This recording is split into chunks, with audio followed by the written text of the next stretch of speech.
To Iceman, the new. I listened to some of it. My engineer it was horrendous. My homies actually sat there and they lost an hour of their life for this shit. Listen to it. Yeah. Are they recovering? Yeah, trauma. It's tough. It is. It's tough.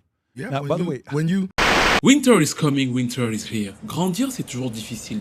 C'est le fait de passer d'un état à un autre, le fait de pouvoir évoluer, le fait de pouvoir se regarder en face et de se dire que il est temps pour moi de passer à l'autre rive. Cette autre rive, parfois, pour la majeure partie des gens, c'est un passage à la quarantaine, c'est un passage à l'amour, au mariage. Et ça peut parfois se révéler un poil plus difficile quand on est un homme qui a tout tué. C'est-à-dire que Drake, vu qu'on parle de lui, Jon Snow, vu que vous avez compris que les références étaient tellement appuyées autour des clips, de la promo de l'album, que vous avez compris que nous sommes dans Game of Thrones. Et bien sûr, cette problématique touche différemment Drake. C'est le plus gros vendeur des 15 dernières années sur la scène rap. Mais c'est aussi un homme qui était censé passer à la quarantaine et qui en réalité est devenu une sorte d'enfant gâté du rap, enchaînant les succès sans trop se poser des questions, sans trop réfléchir, parfois même à repenser sa direction artistique, se disait bon, ça va toujours être plus ou moins comme ça, je suis trop haut pour le reste. Go ahead, say it then. Who the goat? Who the goat? Who the goat?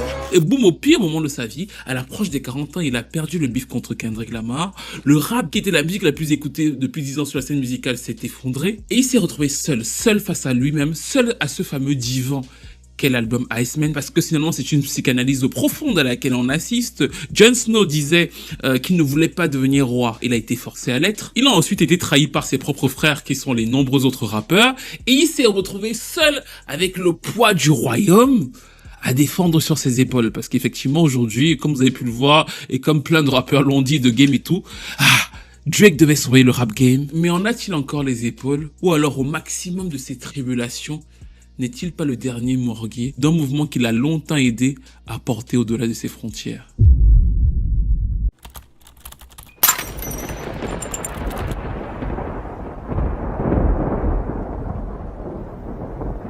Ça a été un calvaire, ça a été extrêmement difficile, extrêmement douloureux.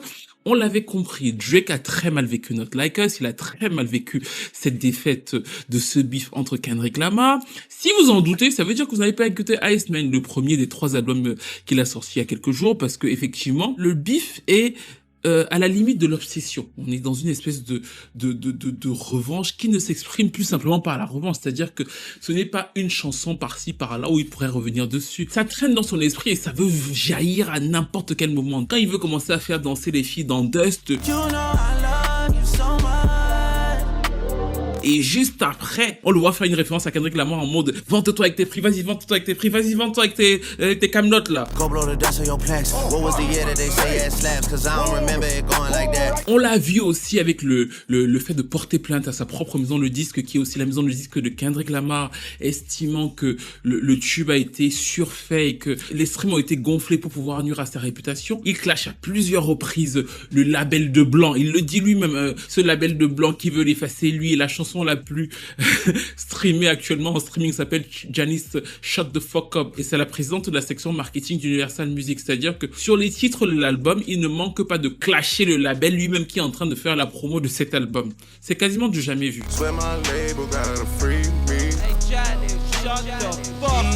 Et cette partie qu'on va détailler est une partie qui nous saoule, qui saoule absolument toutes les chroniques, de Rolling Stone à Pitchfork, que tout le monde lui reproche cette obsession presque malsaine pour un clash qui aurait dû se terminer en fin 2024-2025. Toutes les critiques d'ailleurs de l'album sont lassées, courroucées par le fait qu'il y ait autant de références à ce bif. D'ailleurs, je trouve que sur les différentes chroniques de l'album qu'on peut lire, il pointe plus cette obsession malsaine de Drake que le décryptage véritablement du travail qui est fourni au demeurant. On le voit d'ailleurs aux notes qu'ils sont données, c'est-à-dire que Pitchfork a donné 4,5 sur 10 à Iceman, et ils ont donné 8 sur 10 à Made of Honor. Et Made of Honor, il lui donne 8 sur 10. Pourquoi? Parce que c'est l'album beaucoup plus pop, parce qu'il faut aussi qu'on soit très clair à ce stade de la vidéo. Les 3 albums ont une vraie lignée artistique. Ça n'a absolument rien à voir avec la chronique que j'ai faite la semaine dernière. Les 3 albums ont véritablement une vraie lignée. Iceman, c'est l'album de revanche qui est donc l'album hip-hop.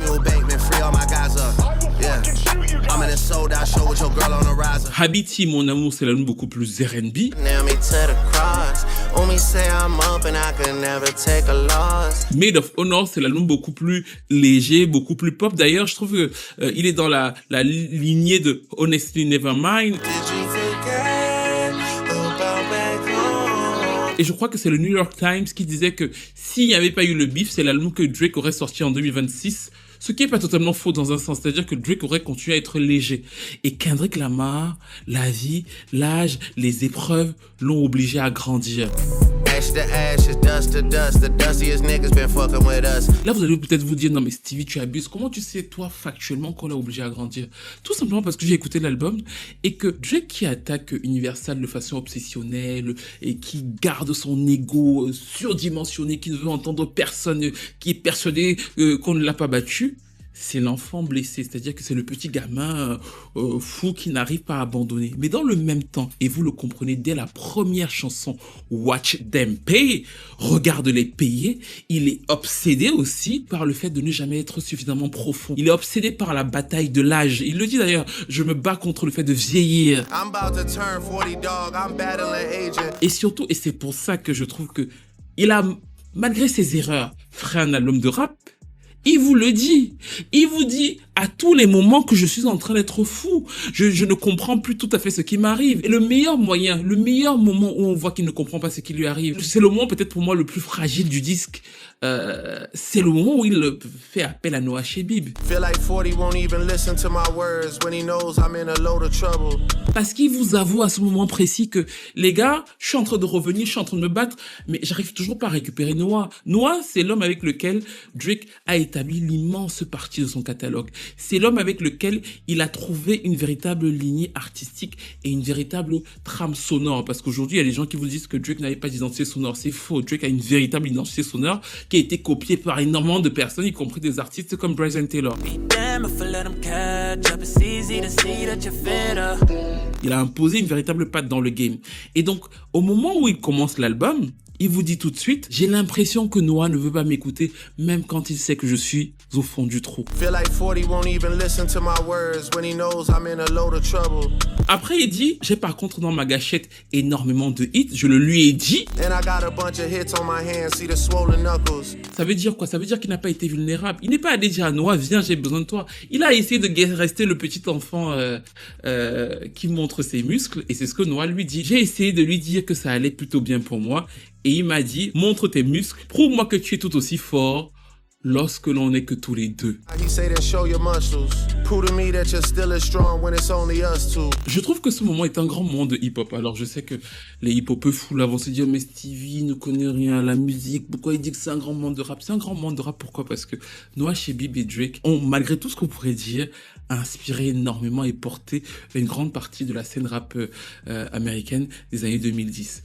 Leur séparation montre aussi, si vous écoutez bien la musique de Drake, un fossé dans le spectre qualitatif de ce que Drake est capable d'offrir. Donc le fait que, au moment où Drake se retrouve au fond du trou, il fasse appel à Noah et Noah lui dit finalement, tu te comportes comme un enfant gâté, bah prouve tout seul que tu es capable de le faire, est fort. Mais le fait que ce soit Drake lui-même qui vous le dise, est encore plus fort. C'est un signe de vulnérabilité qui n'est pas banal, surtout que lui-même vous dit, Noah Shebib lui a dit qu'il devait grandir, qu'il devrait être plus deep. Basically, he's saying I got growing up to do, I gotta dig deep. Et pour moi, cette intro met le jour sur tout ce qui va se passer sur le reste de l'album. Drake est conscient de sa situation, Drake est conscient qu'il agit comme un enfant gâté, il pense juste qu'il n'a plus le choix et il est perverti entre son envie d'être aimé, son envie d'être respecté en tant que rappeur et cette rage ultime d'avoir perdu dans des conditions qu'il juge injustes. C'est tout ce qu'il vous raconte au fil de cette chanson Make Them Cry, qui au final, c'est pour ça que c'est un bon titre selon moi, c'est que au début, tu as l'impression que Make Them Cry, c'est faire pleurer ses adversaires. Mais au moment où la chanson switch le beat, parce que c'est ça qui est super intéressant et c'est un des points de cette analyse, quand il switch, parce qu'on va sur un beat beaucoup plus hip-hop et qui change la cadence et qui commence là à se raconter, on voit que finalement, quelque part, ce n'est pas faire pleurer ses adversaires qu'il veut. Fuck it, I'll battle the majors, I'll battle the stations till my ass is back in rotation. C'est faire pleurer un peu de son public avec lui sur sa propre situation. Album schizophrénique.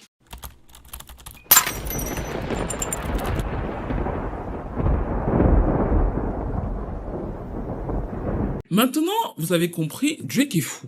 Il est fou, mais il est fou comme beaucoup d'entre nous. Il est fou parce que il a un stade de sa vie, pas du tout vieux, mais tellement de choses se sont passées que ça se juxtapose et que le succès commercial n'est plus une couverture pour affronter les différentes émotions qui parcourent une vie. Et c'est à tous les niveaux du disque. Il dit « I have to father my mother ». J'ai dû être un père pour ma mère et j'ai dû être un grand frère pour le grand-père de mon fils.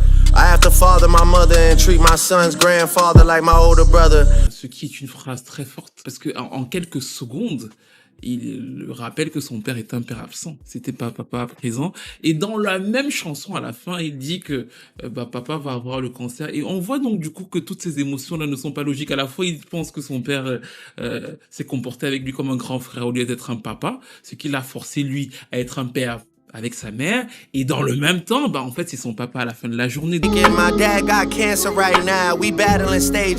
du coup, on est toujours dans ça, l'enfant blessé, ce succès incroyable, tous ces millions qu'il a, comme on le voit dans la chanson Janis Shut the Fuck Up, et il ne sait pas avec qui les partager, il ne sait pas à qui il va faire confiance, il se dit lui-même parano, parce que à la fois, il a trompé beaucoup de femmes, à la fois, il ne sait pas avec laquelle femme ça va super bien se passer. I'm so green, you gotta teach me, baby. Et à la fois, on est gêné parce que il est toujours obsédé par Kendrick Lamar. Dans Burning Dreams, il parle d'une amante avec laquelle tout semble plus ou moins bien se passer. Une femme qui ne veut pas laisser partir, même si elle n'est pas totalement heureuse. Et le problème, c'est le fait qu'elle ne soit pas totalement heureuse, c'est que le rêve de cette femme, bizarrement, c'est d'aller vivre à Los Angeles. Drake. Elle veut absolument vivre à Los Angeles. Et lui, il ne peut pas quitter Toronto parce que c'est son fief. C'est là-bas où il est le plus grand. C'est là-bas où il est le roi. On l'aime beaucoup trop là-bas pour qu'il quitte Toronto pour aller vivre à Los Angeles. Et toute la chanson, donc, du coup, tourne comme une sorte de spirale où, à la fois, il a l'attrait de Los Angeles avec cette dame-là pour y aller et vivre le grand amour, et à la fois, il doit rester le parrain de Toronto, l'homme qui dirige tout, l'homme qui dirige la ville, et cette icône du rap pour eux. Ce stade de la vidéo, vous êtes partagé. Vous êtes en train de vous dire, bon, Stevie, tu es en train d'étudier Drake, sa psychanalyse, mais c'est quand même un album musical. C'est vrai qu'on parle de rap, mais on va pas que étudier les paroles. Est-ce que musicalement ça tient? Et il y a plusieurs choses à dire musicalement sur Iceman. Mais moi, je pense que la chose la plus intéressante du disque est que il a réussi de façon anthropologique à l'imager musicalement. Je pense que tout au long du disque, moi, j'ai ressenti l'absence de Noah Shebib. Je me suis dit, c'est quand même bizarre que parfois ce soit assez brutal dans les transitions. Mais il y a quelque chose qui m'a frappé et qui peut-être aussi vous a frappé tout au long, vu qu'on vient de décrypter ce qui se passe dans sa tête et ce qu'il raconte tout le long de l'album, en fait. Et le fait qu'il puisse passer d'une émotion en mode « putain, j'ai besoin d'amour », en mode « je vais te donner un coup de poing », en mode « j'ai besoin d'amour », en mode « on a dit que je suis mort », enfin, qu'il puisse passer par toutes ces émotions-là. Il a réussi, avec un tour de passe-passe musical, à le mettre en exergue sur énormément de chansons de l'album. D'ailleurs, à un moment donné, ça peut devenir frustrant. C'est quoi, du coup? Les beat switch.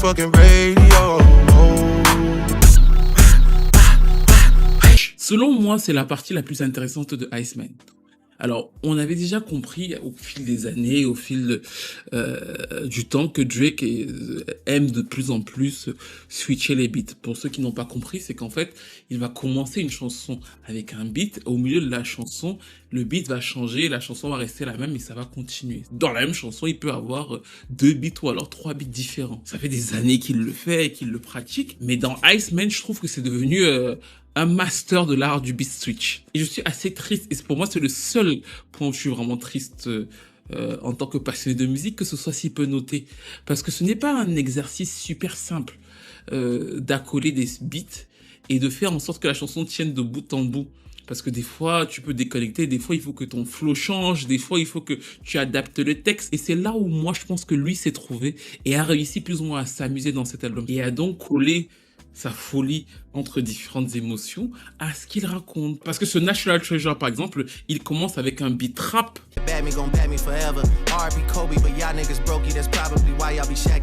Il y va et il revient sur son sujet, le fait que tout le monde lui soit tombé dessus, des diss on the boy till the blue in the face, tout le monde m'est tombé dessus jusqu'à ce que j'ai des bleus sur le visage, donc il est encore sur ce sujet qui est obsessionnel. Et pile au milieu de la chanson, le beat switch, on est sur un beat beaucoup plus joyeux, beaucoup plus chaud, et là le texte aussi a changé. Au lieu d'être dans le mec qui est dans la revanche, il est dans le mec qui est plus ou moins assis, le mec qui fait le bilan de tout ce qui lui est arrivé, malgré le fait que tout le monde a essayé de le faire tomber.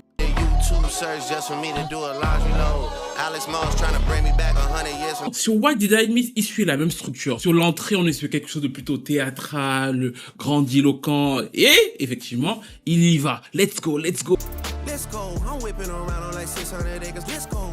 Let's go, let's go. Il prévient tous ses haters que c'est plus la peine de venir lui demander une faveur parce que ce sont des putains de traîtres. Let's go, you niggas just better not ask for no favor. Let's go. Pile au milieu de la chanson, on a un switch et là, ils commencent à se foutre leur gueule avec des références à Chelsea. Je crois que c'est de Rick Ross dont ils se foutent la gueule en premier parce qu'il dit les mecs se font boxer dans le visage et il fait référence à Rick Ross parce que Rick Ross avait diffusé un extrait de Not Like Us lors d'un de ses shows au Canada. Et sur l'une des vidéos, on a l'impression que Rick Ross se fait tabasser. C'est-à-dire qu'à la fois sur plusieurs des chansons de l'album, c'est structuré mais musicalement de raconter toute sa rage et aussi de raconter comment il peut se soulever ou se mettre au-dessus ou alors se moquer de tous ses fameux ennemis. Et c'est là que le fait d'avoir pensé ça avec des beat sheets, c'est assez exceptionnel. Et là, je sais que vous allez vous dire, oh Stevie, tu vas un peu loin quand même. Et pourtant, franchement, c'est le point d'orgue de Iceman. En fait, que les magazines mainstream pop qui veulent de la pop de lui, on voit qu'ils veulent de la pop de lui tout simplement parce que quand on compare les notes qu'ils donnent à Iceman, à Made of Honor ou à Habiti, ils mettent Iceman beaucoup plus bas.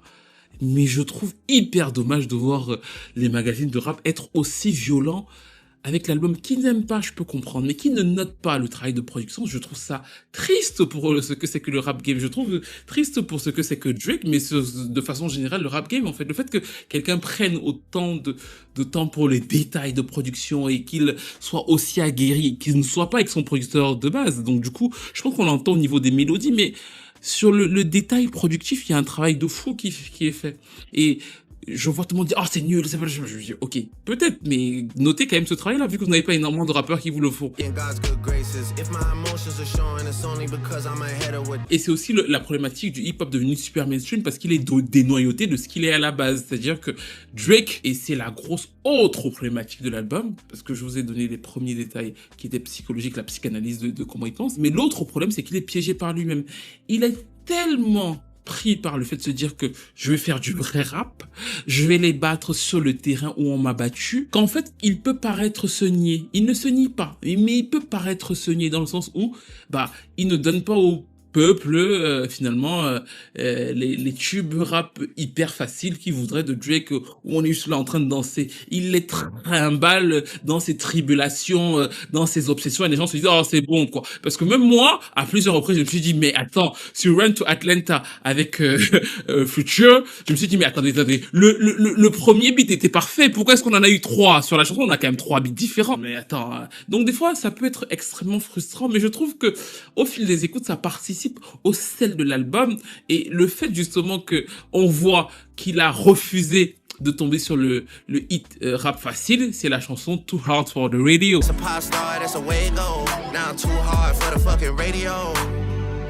Vraiment, les artistes, jusqu'à la fin de leur jour, resteront toujours les artistes. Drake sait faire des hits. Lors du beef entre Drake et Kendrick Lamar, je m'en souviendrai toujours, j'avais dit sur Twitter, c'était pas encore au moment où Kendrick Lamar est sorti Not Like Us.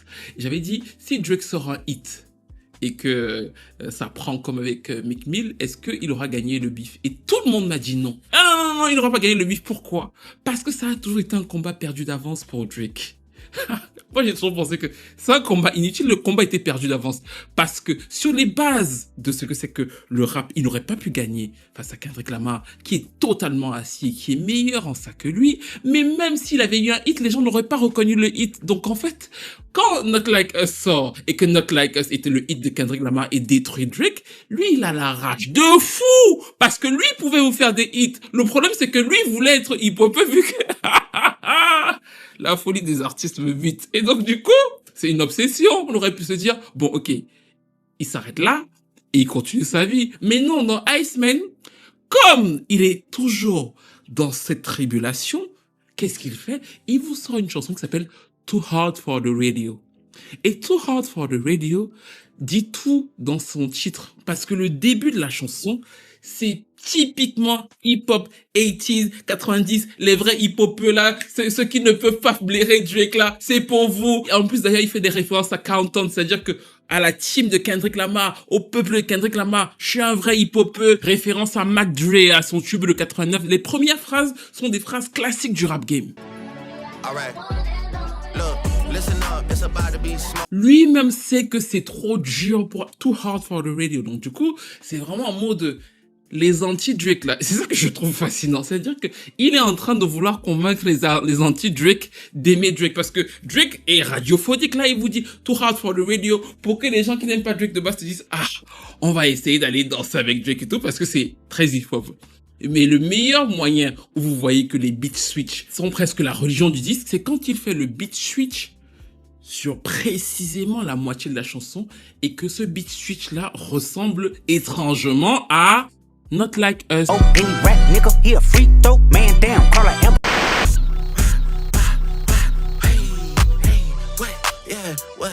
Et au moment où il fait le beat switch qui ressemble à Not Like Us, il vous dit hey, petit garçon, petit boy là, parce qu'il a toujours des phrases assassines pour Kendrick Lamar et on y arrive là. Il vous dit petit garçon, je vais te montrer comment on fait. C'est à peu de choses près le même souci que les Big Flo et Oli ont un peu récemment là. C'est-à-dire que il a voulu montrer à Kendrick Lamar que je peux faire ce que tu fais beaucoup mieux que toi en fait. T'es en dessous de moi et le jour où l'album est sorti, vous pouvez aller retourner sur mon tweet. J'ai écouté l'album, la première chanson qui était le standard, je me suis dit que celle-là, ça peut marcher. D'ailleurs, je crois que elle commence à avoir un petit buzz sur Internet. Et c'est très simple. Le truc, c'est... Le secret de ce genre de titre, c'est le two-step. Vous savez, est-ce que vous pouvez faire le two-step dessus? C'est très clair. Everybody can do the two-step. J'ai même vu que les gens commencent à danser dessus avec le générique de Will Smith et tout et tout. Listen up, it's about to be smoke.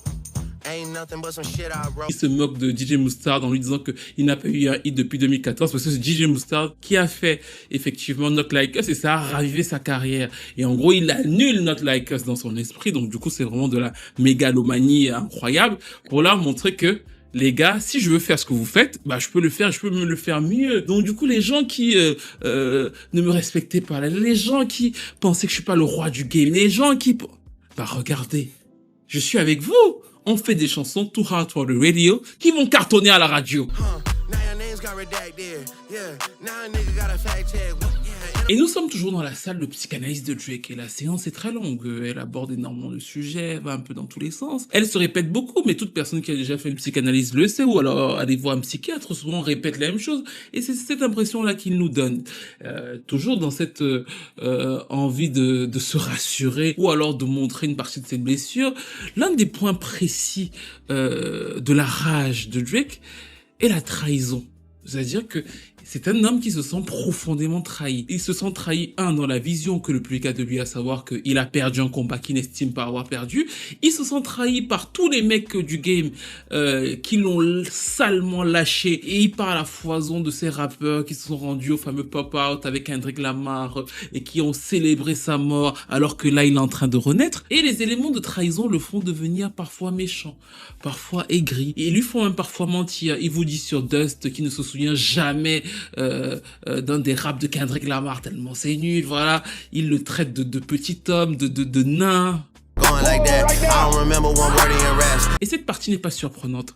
On a vu comment le clash a commencé, on a vu comment ces deux hommes sont allés dans la haine pure en abordant toutes sortes de saloperies de leur vie. Et c'est d'ailleurs pour ça, si vous en souvenez, que j'avais décidé de ne pas faire d'analyse plus poussée sur le clash. J'avais fait une vidéo en faisant des analogies avec Michael Jackson et Prince, et après j'ai arrêté tout. Parce que je trouvais que pour deux hommes matures, pour deux représentants de la musique noire au sommet, venir déballer toutes les saloperies qu'ils ont déballées l'un sur l'autre, pour une histoire ridicule à la base de hip-hop, c'était un peu too much. Beaucoup de gens nous ont expliqué que ce n'était que du rap, mais on voit bien que ce n'est pas que du rap. Vu que Drake continue à être torturé, Drake continue à être émotionnellement lié à l'affaire, il prend le temps de nous dire à plusieurs reprises que malgré tout ça, malgré le fait qu'il ne fasse que nous rappeler ça, bon en fait, il n'en a pas perdu le sommeil, je n'en ai pas perdu le sommeil, je n'en ai pas perdu le sommeil. Bah, du coup, quand tu répètes autant de fois que je n'en ai pas perdu le sommeil, on comprend que bah en fait j'en ai perdu le sommeil.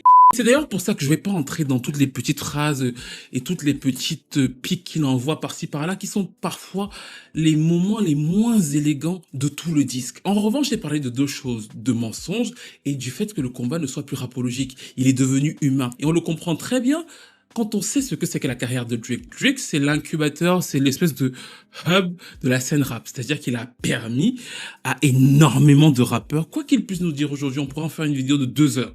Franchement, on pourrait faire une vidéo de 2 heures sur le fait que Drake, c'est l'incubateur principal de leur scène depuis environ 15 ans et qu'il a compris en ayant un son précis qu'il pouvait aussi être le gars qui va servir à ce que tel vienne vers lui et ça le booste. Énormément de rappeurs qui ont clashé Drake ou qui l'ont abandonné comme Playboi Carti qui se fait clasher d'ailleurs dans l'album. Énormément de ces gars-là, quand vous allez sur leur playlist Spotify, les chansons les plus streamées sont les chansons avec Drake.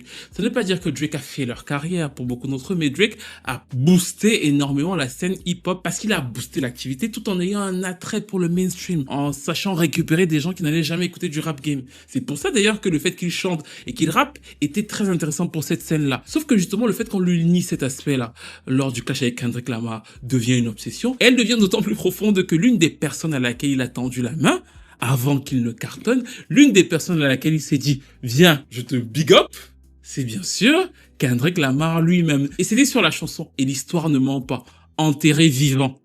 Le titre de la chanson, c'est Enterré vivant dans l'album Take Care. Je trouve, et je l'ai toujours dit, regardez sur mes anciens posts, que c'est le meilleur couplet de Take Care. Le meilleur couplet de Take Care, c'est un couplet de Kendrick Lamar.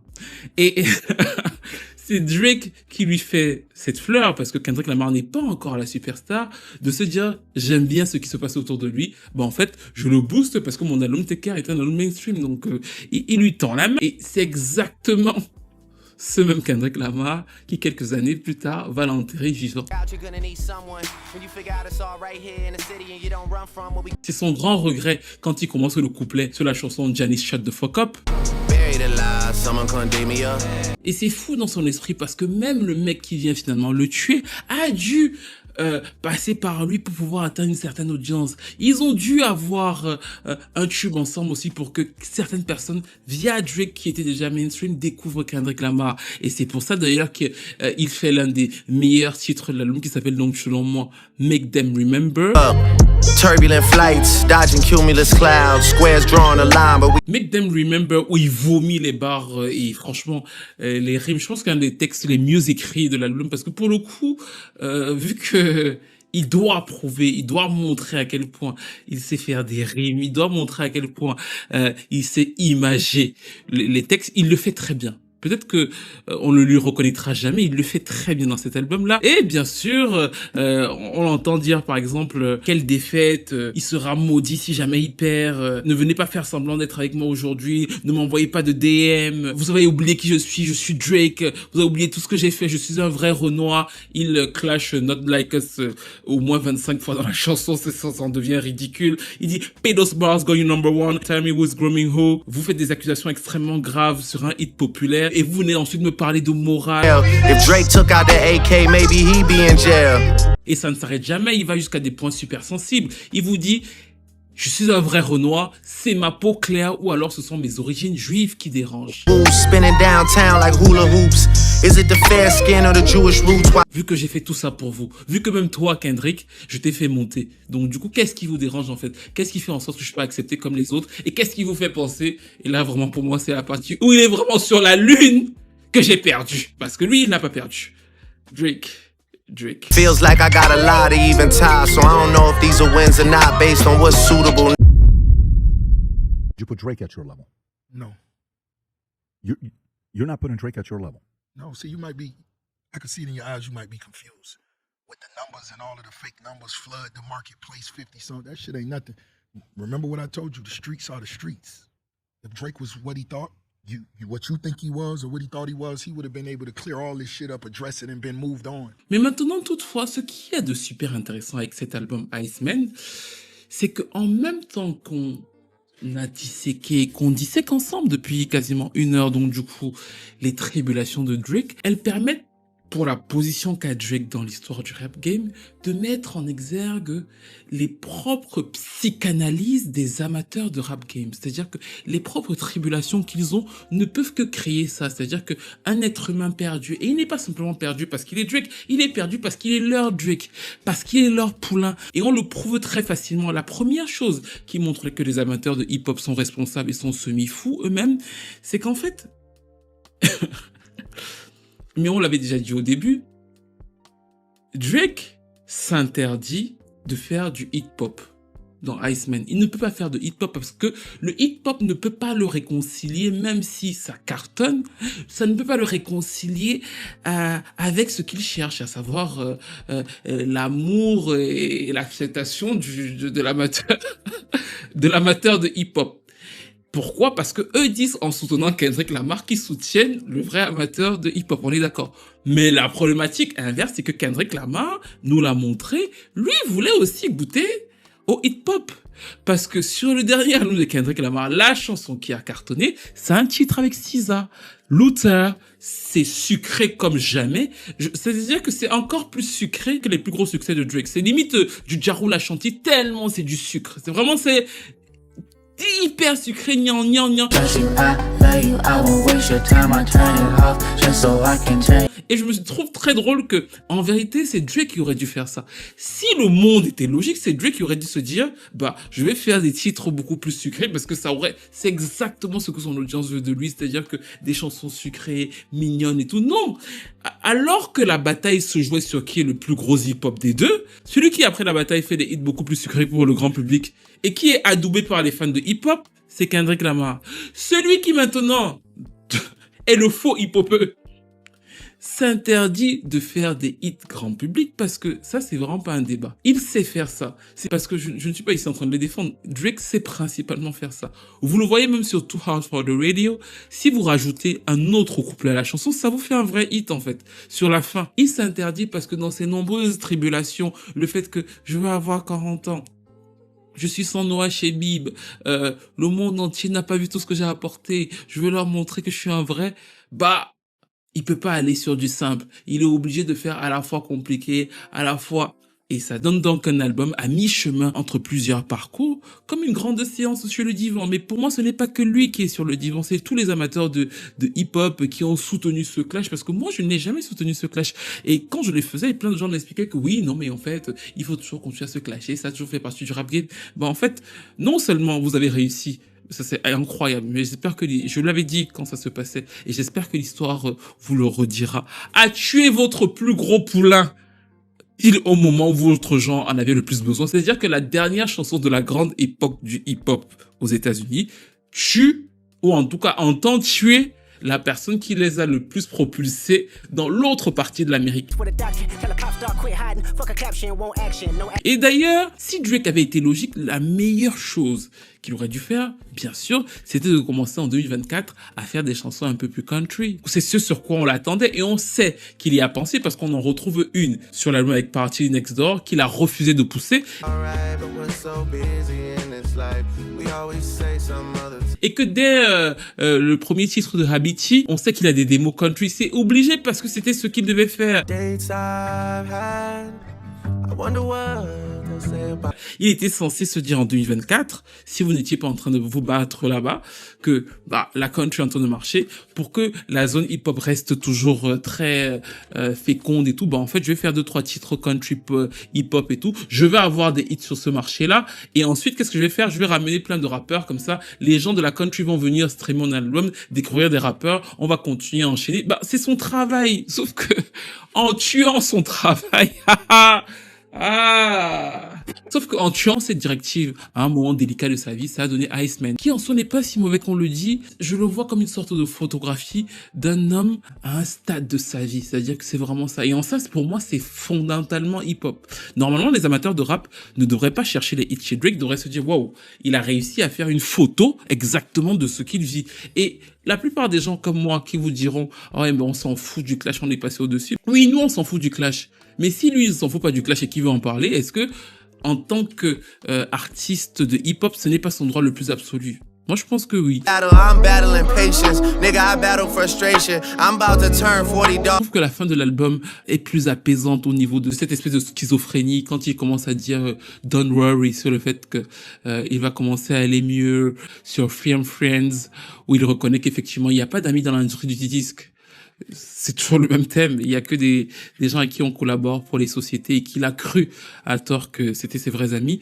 Mais l'un des titres les plus brillants qui ferme l'album, c'est pour moi Make Them Know, parce que sur Make Them Know, il essaie de revenir au son justement de Take Care. C'est d'ailleurs, je pense, vraiment la seule où on le retrouve vraiment sur cette ambiance sombre. Il y a des épiphanies à certains moments, mais sur la seule du début à la fin, on retrouve le son de Noah Shebib. I'll never forget that July. The worst that I felt in a while. I'm glad. Et c'est encore une fois l'une des mieux écrites. Il dit I tried and I tried and I tried till the R switch place with the I. I tried and tried and tried till the R switch place with the I. En gros, j'ai essayé jusqu'à en devenir tired, parce que le R et le I ont changé de place. Donc, du coup, c'est devenu tired, fatigué, épuisé. Il y a énormément de jeux de mots comme ça, souvent super bien placés. Je trouve que c'est la première chanson où on voit plus de maturité dans sa manière de se dire que le combat lui a coûté cher et que même s'il croit au karma, parce que c'est ce qu'il dit, le karma, il estime aussi dans ce même titre que le karma peut toucher tout le monde, y compris lui-même. C'est-à-dire qu'il n'est pas si innocent que ça. On l'entend d'ailleurs dire, pour toutes les fois où cette merde est devenue politique, je ne vais jamais soumettre cet album.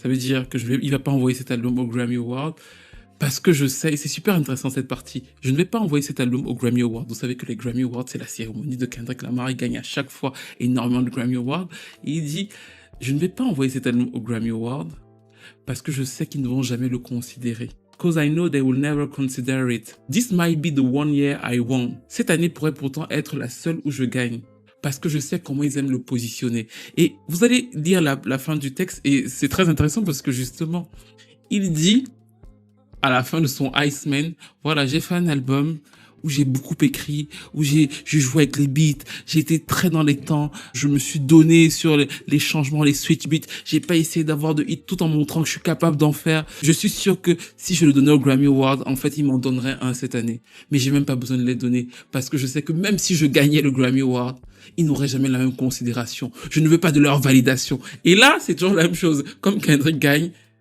lui, il ne veut pas envoyer son album au Grammy Award. C'est-à-dire que c'est comme un poisson dans l'eau. Il sort de cet état de fait, boum, il retombe. Et c'est d'ailleurs pour ça que je trouve que il termine bien l'album quand il dit « Qu'est-il arrivé au Drake de 2009 ?» Quand tous ces moments étaient intimes, qu'est-il arrivé à l'innocence de Drake? Je ne pense pas que je le reverrai un jour. C'est comme ça qu'il termine l'album.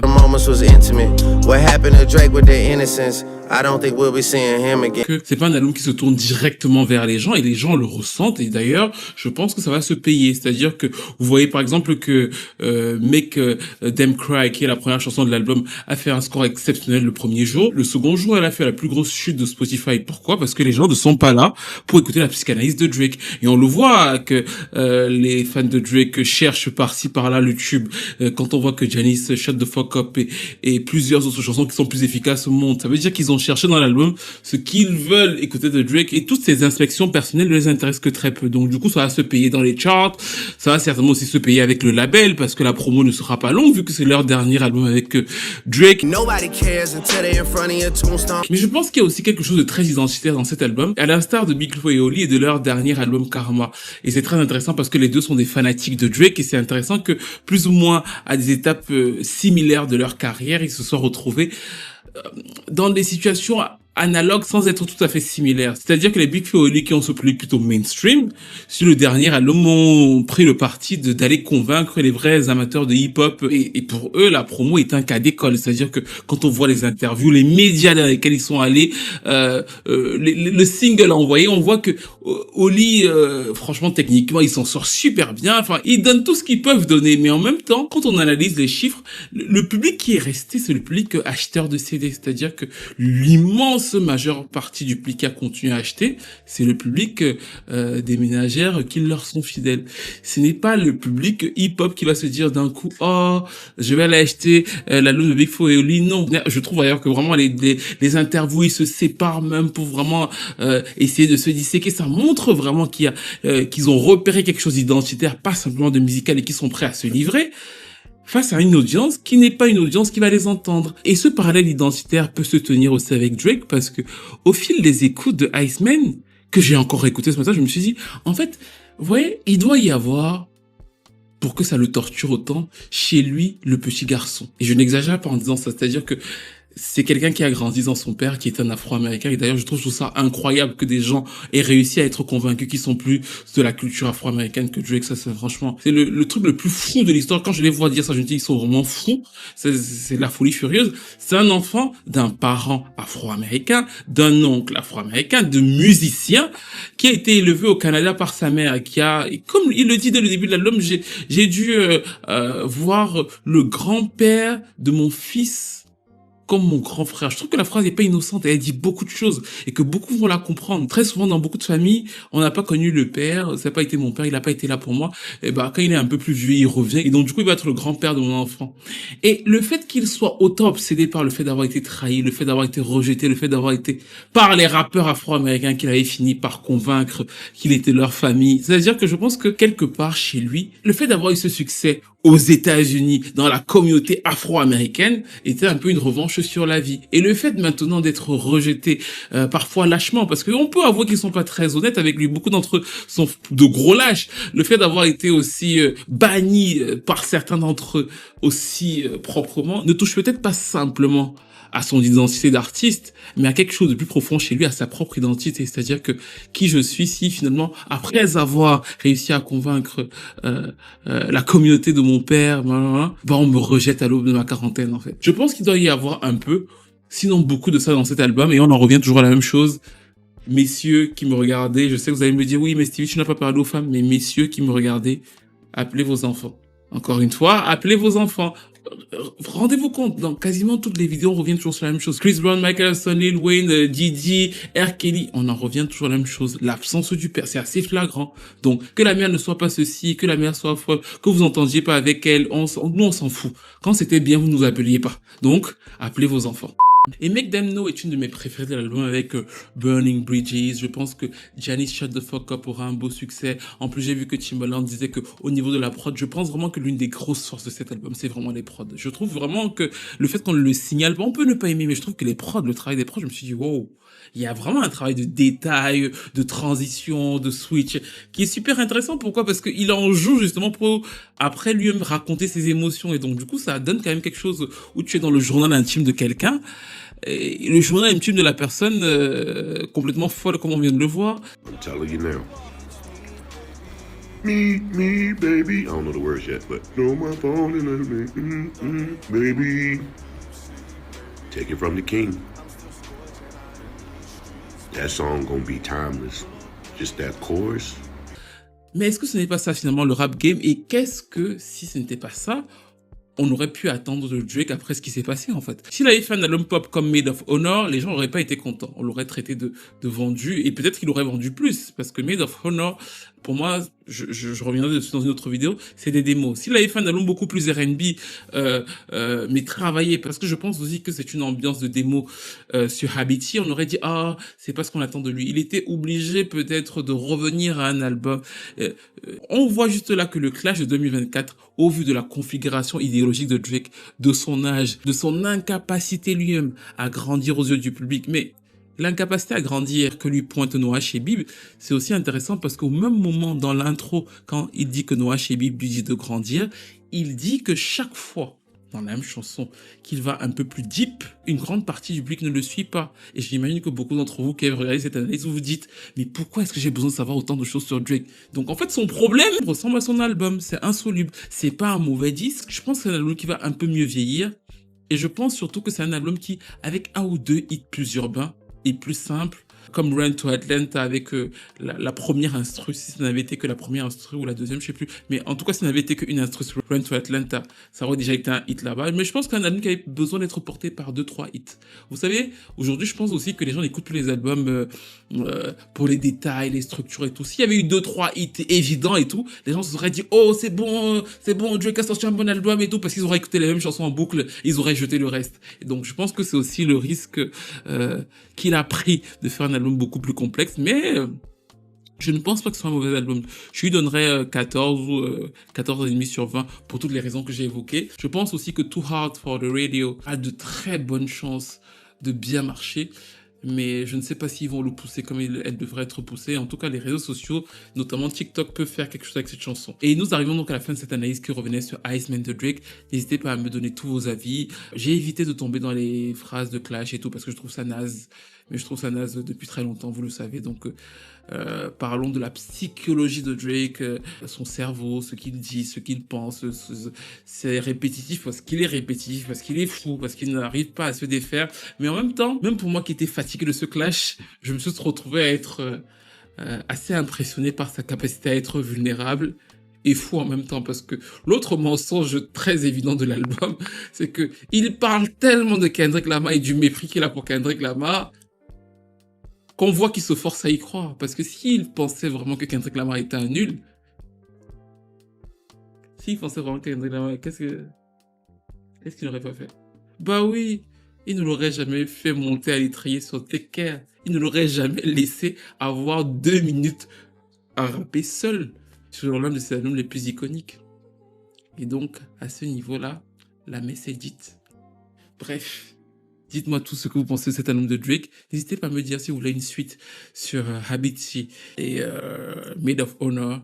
D'ailleurs, j'ai beaucoup de choses à dire sur Made of Honor parce que si tu mets ta mère sur la pochette de ton album et que la première chanson c'est Whole Phase, c'est-à-dire que la phase de salope, il faudra vraiment qu'on m'explique en 2026 où on est arrivé. Où sommes-nous arrivés? Où sommes-nous arrivés?